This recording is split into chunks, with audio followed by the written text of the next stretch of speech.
Commander Zethrak stood on the bridge of his warship, looking down at the blue planet below. Earth. A small world in an unremarkable system. His scaled fingers tapped against the command console as he reviewed the data one more time. The planet's dominant species called themselves humans. They had primitive weapons, slow ships that barely left their own atmosphere, and armies that still used projectile weapons. It would be an easy conquest. "Commander, all invasion forces are ready," his second officer Valmir reported.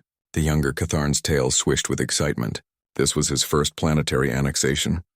"Deploy the occupation troops. Target their major population centers.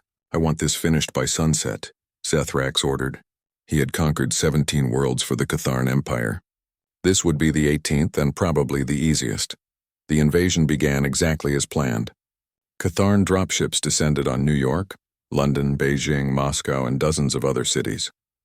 Their shields deflected the primitive missiles the humans launched. Their plasma weapons cut through human tanks like they were made of paper. Within hours, human military units were retreating. Within a day, they were surrendering. Zethrax watched the reports flood in. Human leaders appeared on their global communication networks, telling their people to cooperate with the occupation forces. Weapons were being laid down. Resistance was minimal. The commander allowed himself a small smile.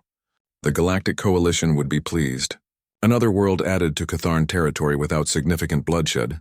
"Sir, the human governments are requesting a meeting," Valmir said. "They want to discuss terms of surrender. Granted. Tell them we will be generous if they cooperate fully," Zethrax replied. He was already writing his report to the Empire. The conquest of Earth had taken 72 hours. A new record. The meeting took place in what humans called Geneva. Human leaders sat across from Catharn officers, signing documents that gave the Empire control over Earth's resources, military assets, and industrial capabilities. Zethrax studied the humans carefully. They looked defeated, broken. Their eyes were downcast. They asked for only basic protections for their civilians. "You are wise to surrender quickly," Zethrax told them through his translator device. "Species that resist suffer greatly. You have chosen survival. Your people will be treated fairly under Catharn rule." The human leader, an older male with gray hair, nodded slowly. "We understand. We only ask that you honor the terms we have agreed upon. Protect civilian populations. Allow us to maintain basic infrastructure." Of course, Zethrax agreed. It was standard procedure. Happy populations were productive populations. Over the next 2 weeks, Catharn forces spread across the planet. They established bases in every major city. They took control of factories, mines, and power plants. Human workers reported to their jobs and followed Catharn orders. Everything seemed perfectly normal for an occupation. But Zethrax began to notice small things.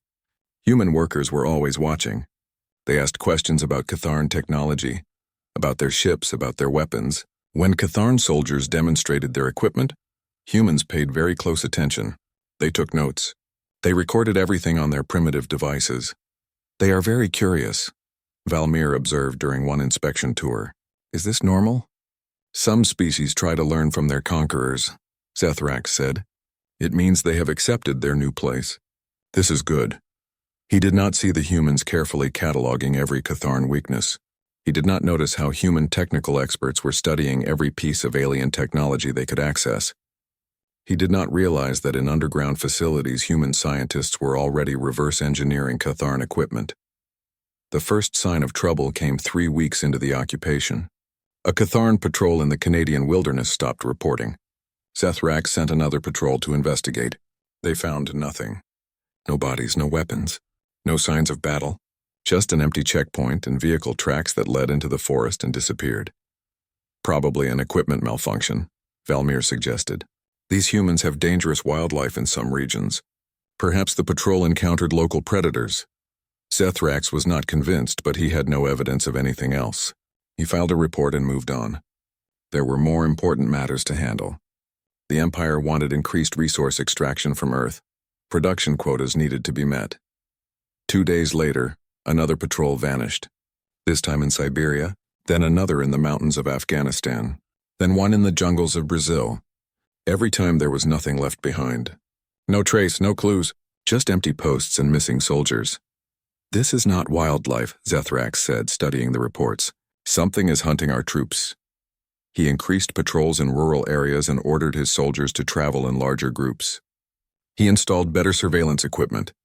He demanded the human governments explain what was happening. The humans seemed genuinely confused. We have followed all terms of surrender, they insisted. We have ordered all military personnel to stand down. We do not know what is happening in these remote areas. Zethrax wanted to believe them. The cities were quiet. The factories were running. Most of Earth seemed to be cooperating. But soldiers kept disappearing.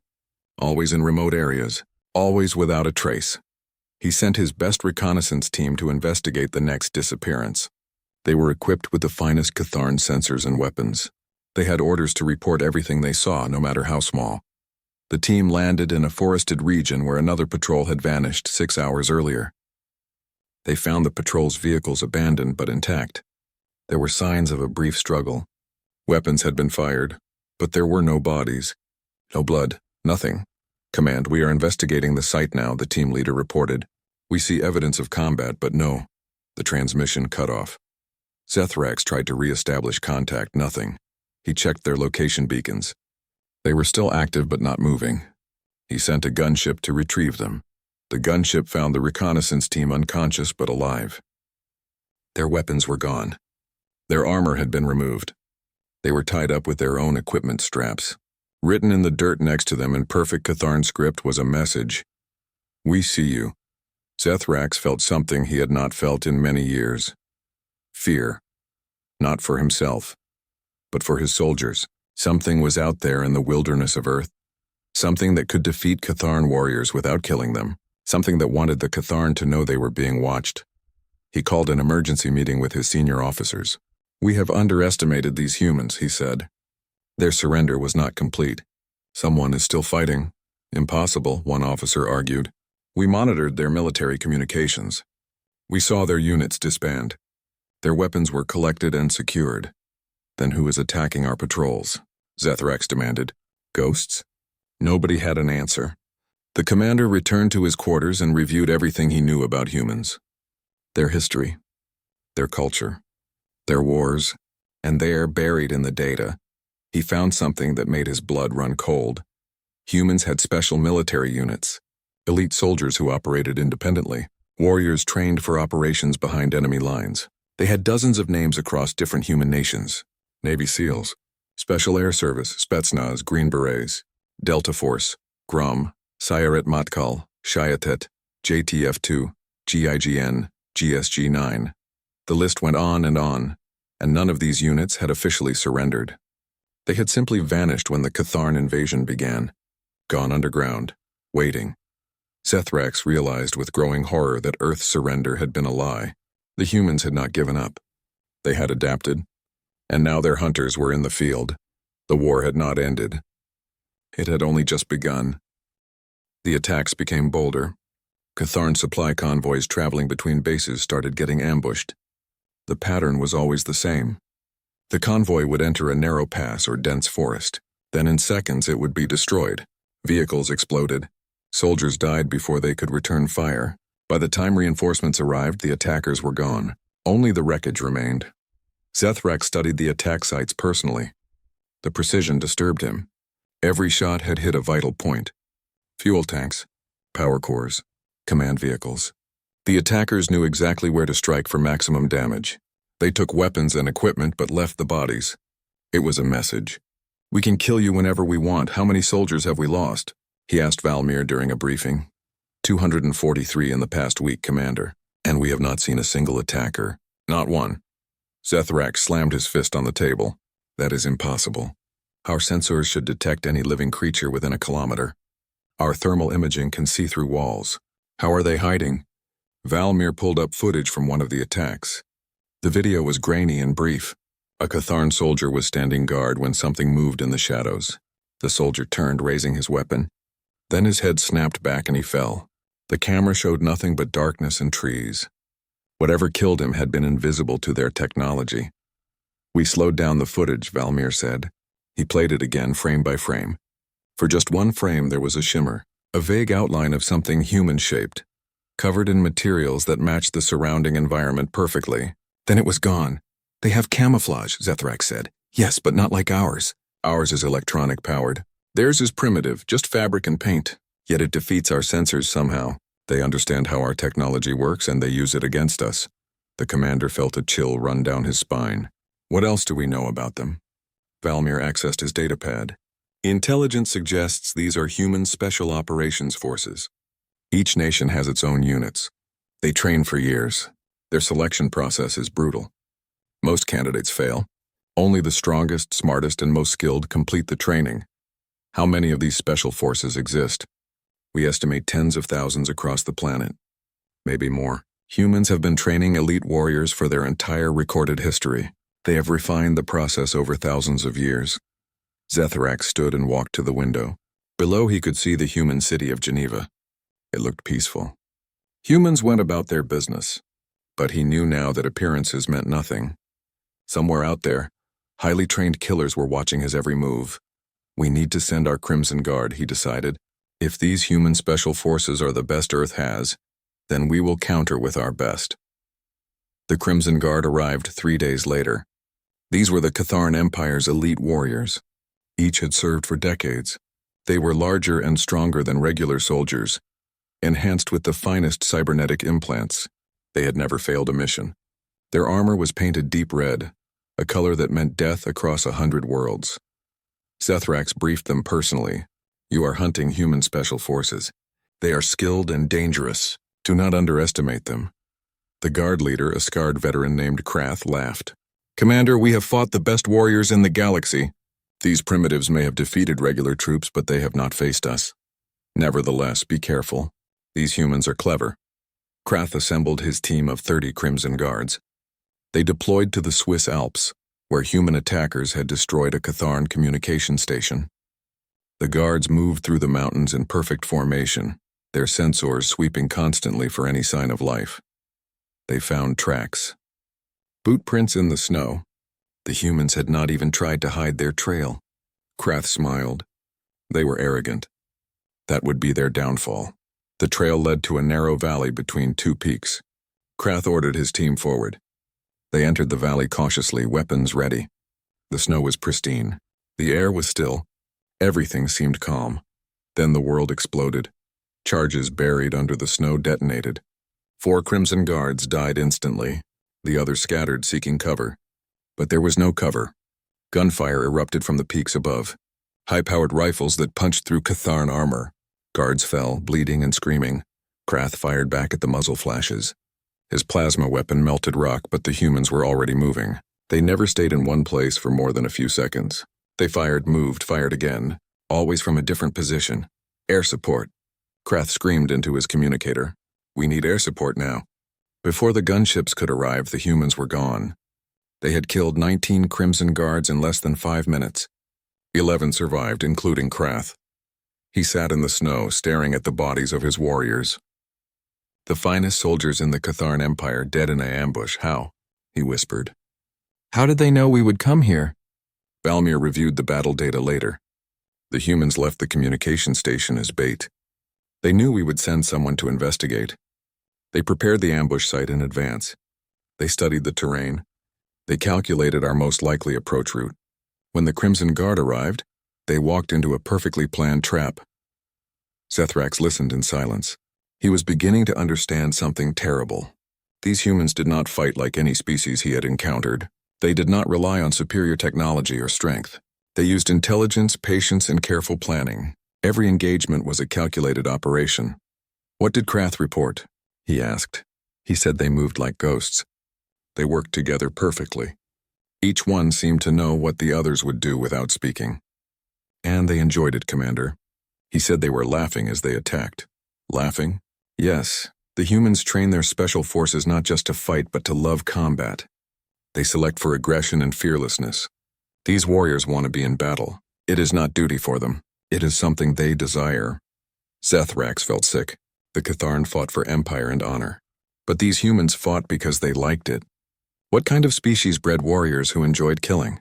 He accessed Earth's history files again, going deeper this time. He read about human wars. Thousands of them.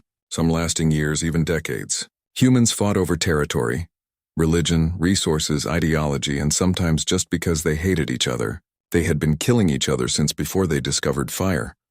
And through all that violence they had learned. They had refined their tactics.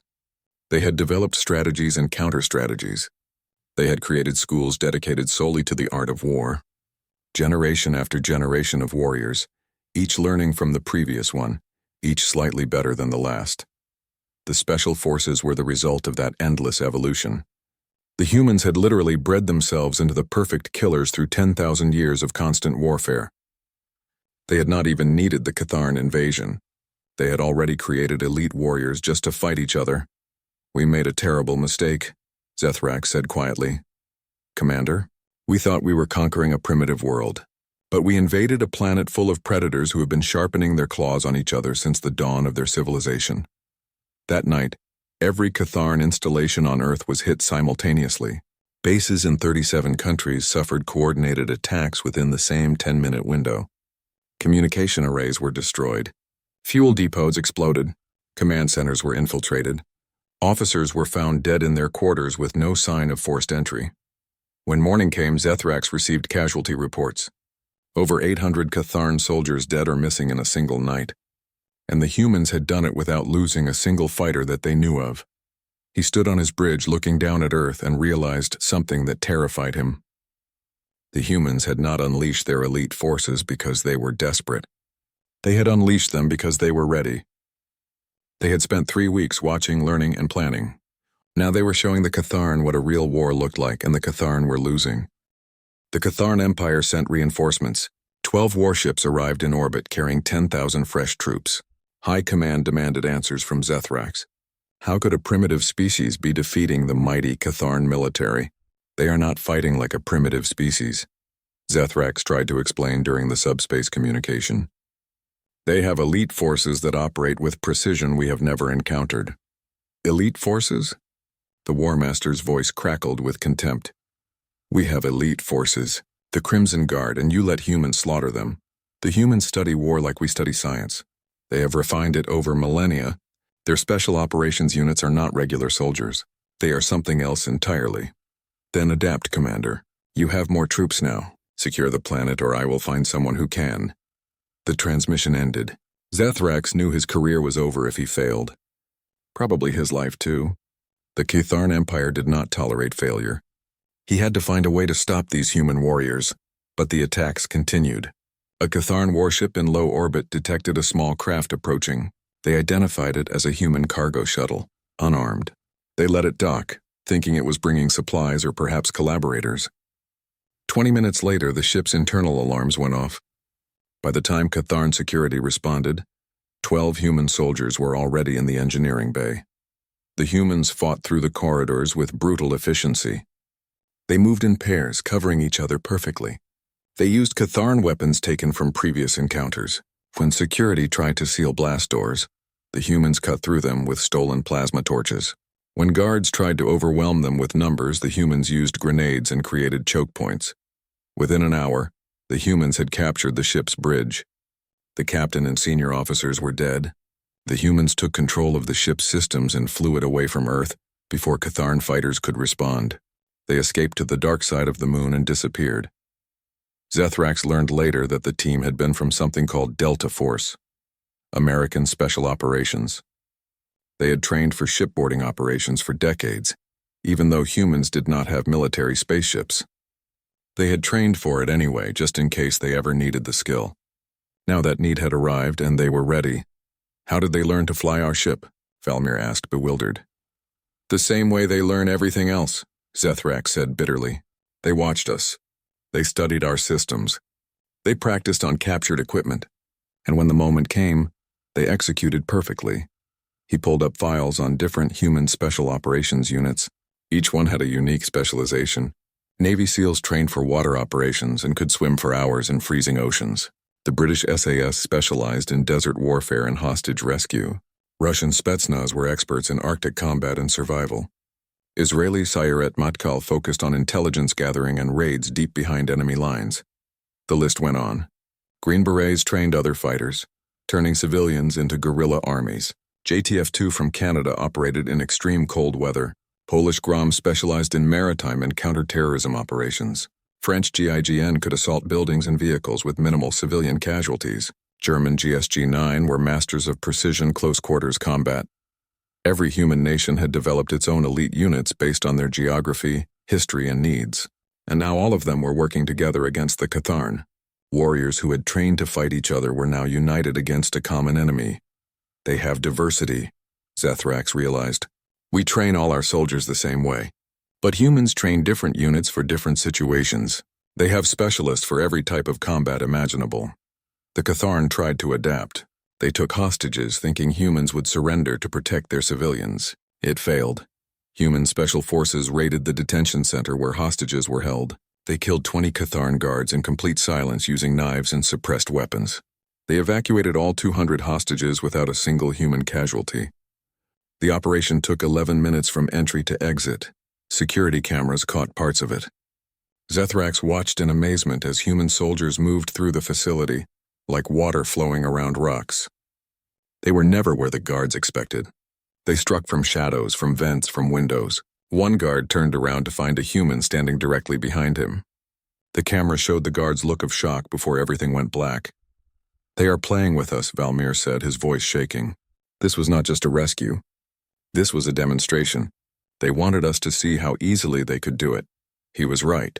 After the rescue, the humans left their unit insignia spray-painted on the walls. A trident for the Navy SEALs. A winged dagger for the SAS. The fangs of Spetsnaz. They were telling the Catharn exactly who had beaten them. It was psychological warfare. The humans wanted the Catharn to be afraid, and it was working. Catharn soldiers started refusing patrol duty in remote areas. They reported hearing sounds in the darkness, seeing shadows that moved wrong, finding messages carved into trees in Catharn script, messages that said, "We are watching," or "You are next," or simply "Run." The humans had turned Earth into a hunting ground. And the Catharn were the prey. Zethrax tried everything. He set traps, but humans avoided them or turned them back on Catharn forces. He increased security, but humans infiltrated bases anyway. He used drones and robots, but humans hacked them or destroyed them. Nothing worked. The humans always found a way. He captured a human operative during a raid in Germany. The man was injured, but still tried to fight even when surrounded. The Catharn brought him to Zethrax for interrogation. "Why do you keep fighting?" the commander asked. "Your government surrendered." "This is pointless," the human smiled despite his injuries. He was older, maybe 40 years by human standards. He had scars across his face and arms. His eyes were cold and hard. "Our government surrendered because we told them to. We needed time to prepare, and we do not answer to governments when it matters. We answer to duty." "Duty to what?" "Your planet is conquered. Duty to never give up. Duty to protect our people. Duty to make you regret ever coming here." The human leaned forward despite the guards pointing weapons at him. "You want to know why we are winning?" "Because we love this. We were born for this. Every human special operator volunteered. We passed tests that most humans cannot pass. We endured training that broke weaker people. We did it because we wanted to be warriors. You enjoy killing. We enjoy winning. We enjoy being the best at what we do, and what we do is war. Your empire made a mistake. You thought you were invading a peaceful world, but Earth has never been peaceful. We have been at war with someone for our entire history, sometimes with each other, now with you. It does not matter. War is what we know." Zethrax stared at the human. "Your species is insane." "Maybe, but we are really good at killing invaders. Ask the Mongols. Ask the Nazis. Ask the British Empire. Oh wait, you cannot, because they all failed too." The human was taken back to his cell. 3 days later, he escaped. He killed 4 guards, stole a transport, and disappeared. Zethrax never learned how he got out, but he found a note left behind, written in perfect Catharn script. "Thanks for the hospitality. We will see each other again soon." That night, Zethrax could not sleep. He kept thinking about what the human had said. These warriors loved combat. They had volunteered for this life. They had been training since they were young adults, some for 20 years or more. They knew nothing but war, and the Catharn had given them the greatest war of their lives. An enemy with superior technology, a challenge that required everything they had learned. The humans were not fighting to survive. They were fighting because this was what they had always dreamed of. A real test of their skills against a powerful foe. The Catharn had not conquered Earth. They had awakened it. And now they were learning what happened when you challenged a species that had been breeding warriors for 10,000 years. Outside Zethrax's window, something moved in the shadows. He spun around, weapon ready. But there was nothing there. Just darkness. Just the feeling of being watched. He wondered how many human operators were on this base right now, watching, waiting, planning. The thought terrified him more than any battle he had ever fought. The Galactic Coalition convened an emergency session. Representatives from 47 species gathered to discuss the situation on Earth. They had all received reports about the Catharn occupation failing. Some species were concerned. Others were amused. The Catharn Empire had conquered hundreds of worlds. Seeing them struggle against primitive humans was shocking.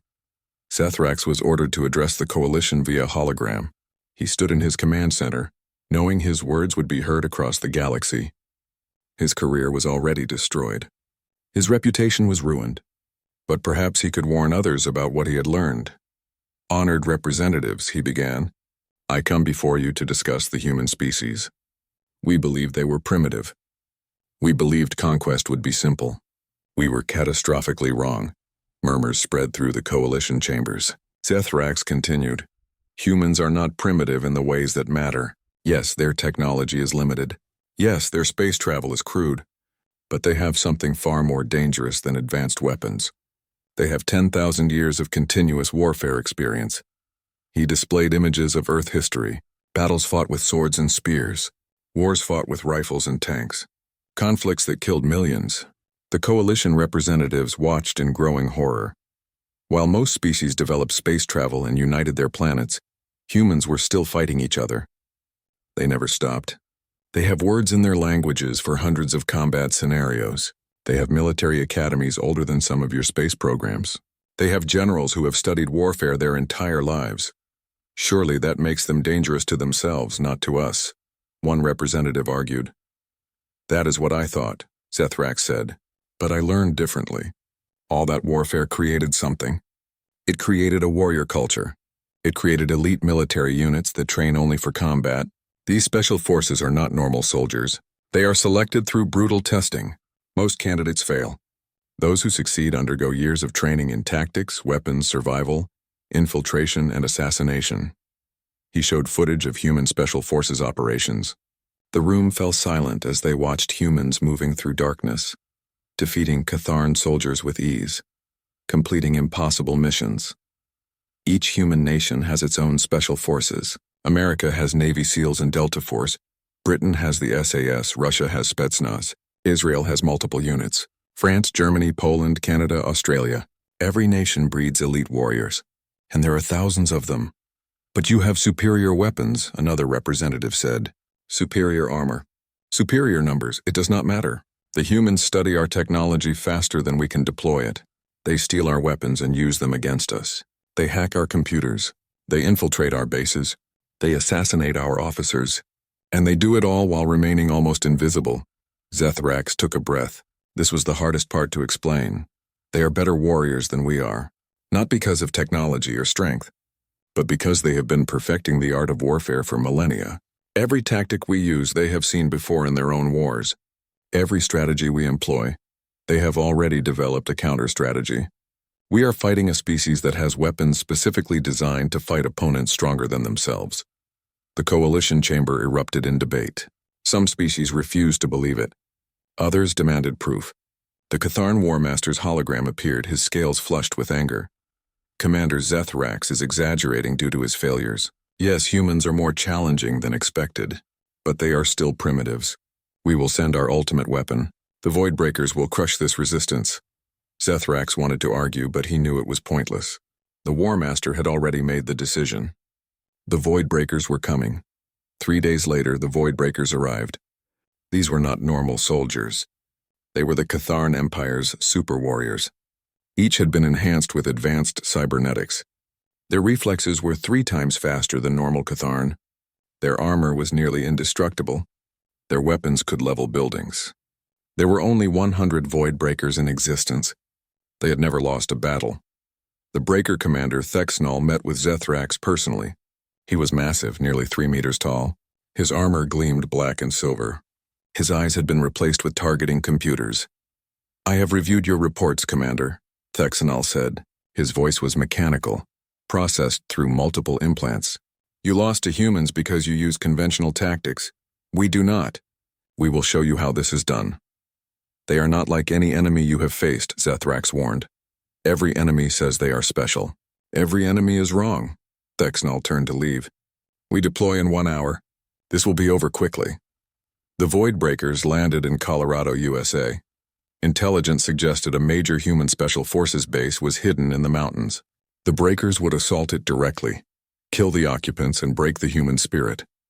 They advanced through the Rocky Mountains with confidence. Their sensors detected the base 5 kilometers away. They approached in combat formation, weapons ready.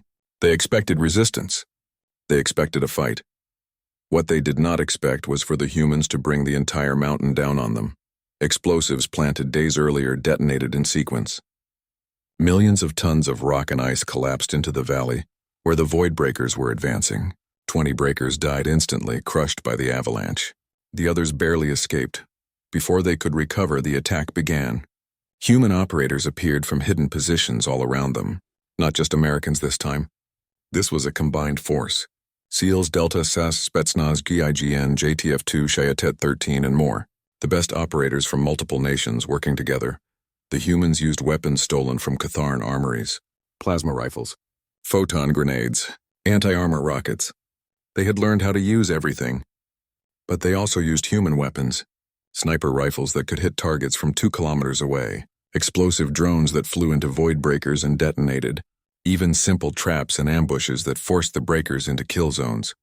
Thexanol realized within minutes that this was not going as planned. The humans were not fighting fairly. They did not stand and trade shots. They hit and moved. They used terrain expertly. They coordinated without speaking, using hand signals and pre-planned tactics. A Void Breaker spotted a human and fired. The human dodged behind a rock.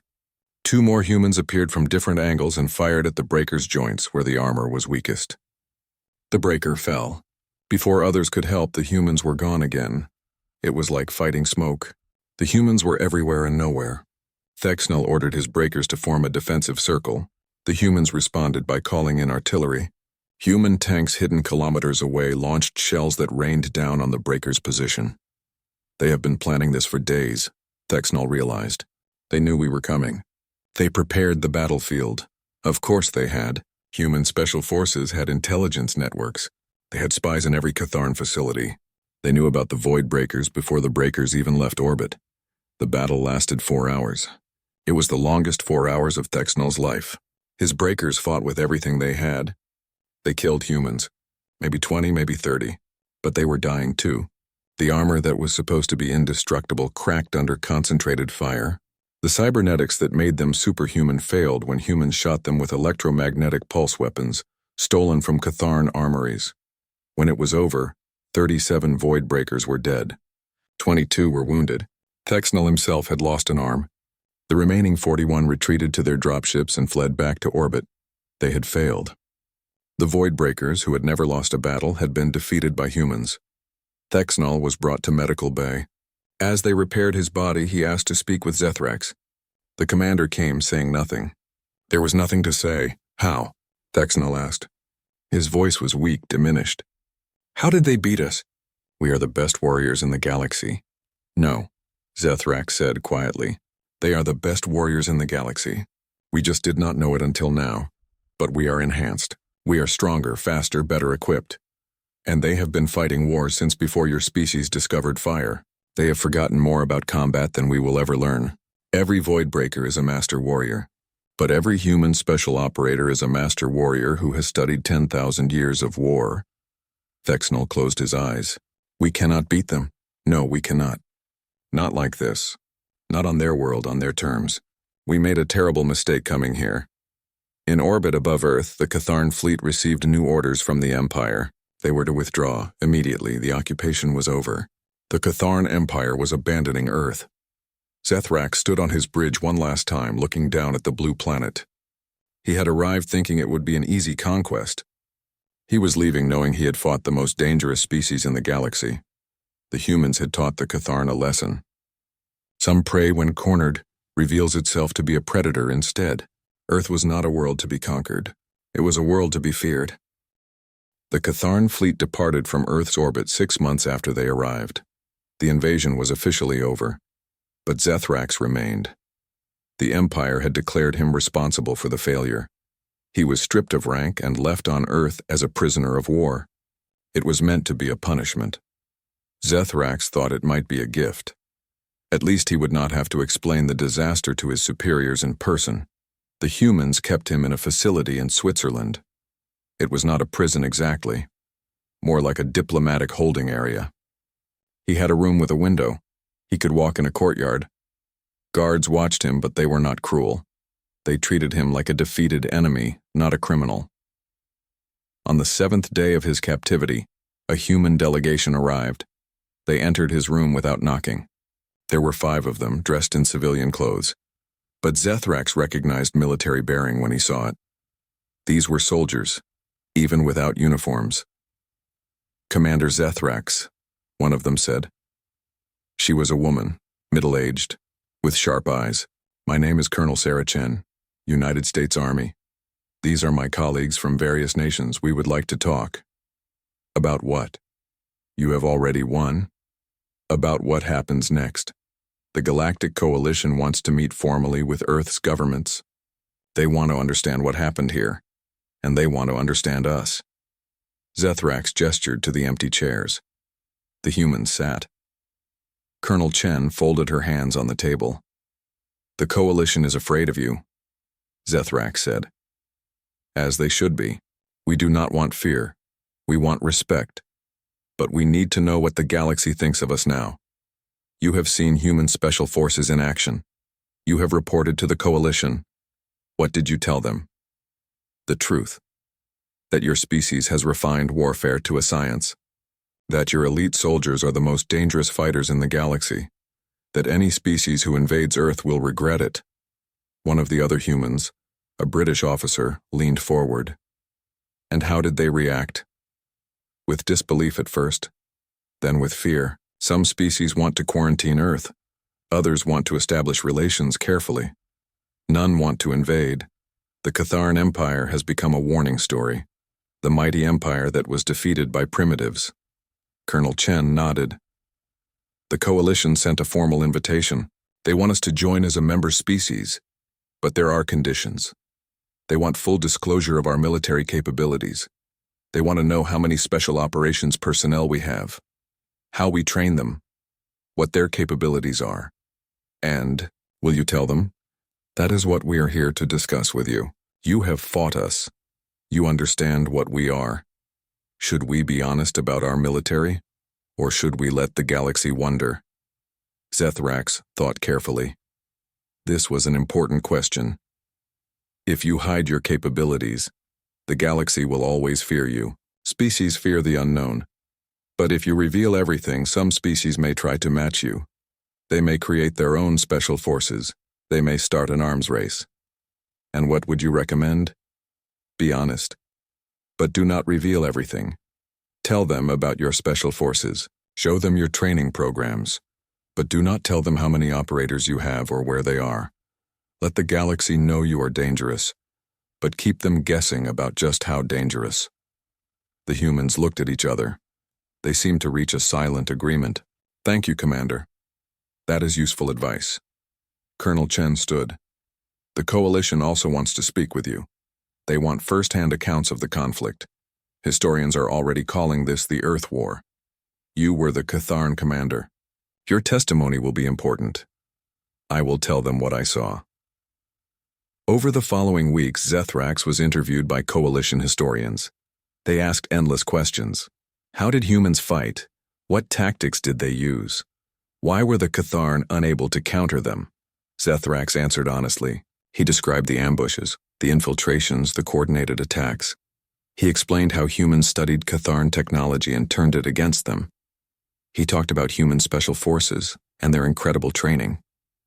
But why are they so effective? One historian asked. Other species have elite soldiers. Because your elite soldiers are the best of your species.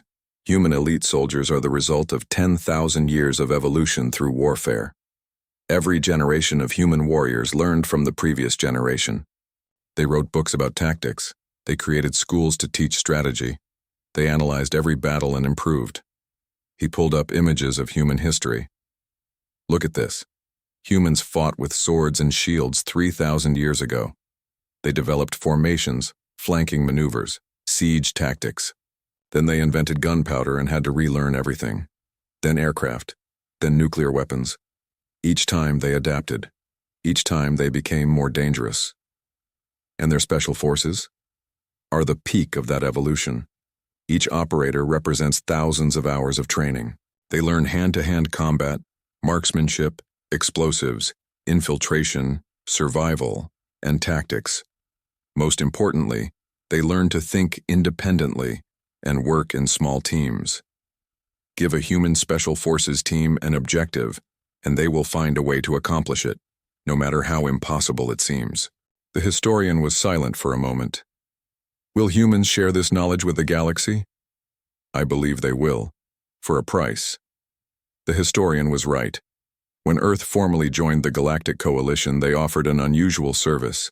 Human special forces would train alien militaries. For species that wanted to develop elite units, Earth would send instructors. The offer was controversial. Some species refused, saying they did not need human help. Others jumped at the opportunity. They had seen what human operators could do. They wanted to learn. Zethrax watched as the first group of alien trainees arrived on Earth. They were volunteers from 6 different species, sent to undergo human special forces training. The humans did not make it easy for them. They used the same brutal selection process they used on their own people. Most of the aliens failed. They could not handle the physical demands. They could not adapt to the psychological pressure. The humans pushed them harder than they had ever been pushed.